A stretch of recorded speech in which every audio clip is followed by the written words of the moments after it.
The winter of 1959, 9 experienced hikers set out on a challenging expedition into the northern Ural Mountains of the former Soviet Union.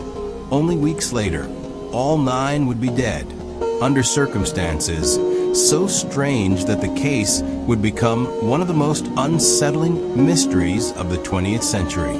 The place where it happened would later be named after their leader, Dyatlov Pass. The expedition begins. The group was led by 23-year-old engineering student Igor Dyatlov. He and his companions were students and graduates from the Ural Polytechnic Institute. They were experienced, physically fit, and certified for high-difficulty winter treks. Their destination was a remote mountain known as Kolotsayakal, a name that translates from the local Mansi language to Dead Mountain. On January 27, 1959, 10 hikers began the journey. One member turned back early due to illness, unknowingly becoming the only survivor. The remaining 9 continued into worsening winter conditions. They were expected to send a telegram when they returned by February 12th. No message ever came. The search. Concerned families pushed authorities to begin a search. On February 26th, rescuers found the group's tent on a snowy slope of Dyatlov Pass. What they saw was deeply disturbing. The tent had been cut open from the inside. Inside were boots, coats, and supplies. It appeared the hikers had fled in extreme haste, barefoot, or wearing only socks, into sub-zero temperatures that dropped below minus 30 degrees Celsius, minus 22 degrees Fahrenheit. Footprints in the snow led away from the tent toward a nearby forest. The first bodies, under a cedar tree about a mile away, searchers found 2 bodies. They were dressed lightly and showed signs of hypothermia. Nearby were the remains of a small fire. In the weeks that followed, more bodies were found buried under snow.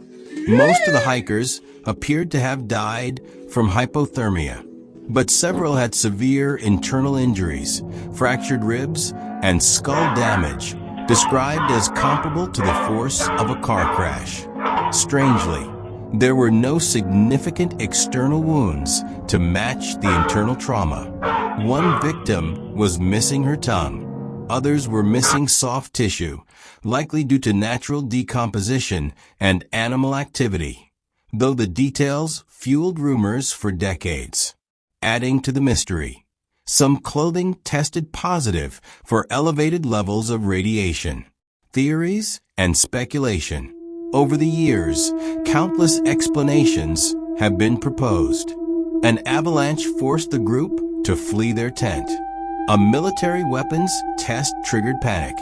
A rare wind phenomenon created terrifying infrasound effects. A violent altercation occurred within the group. Even rumors of paranormal activity or secret government experiments circulated.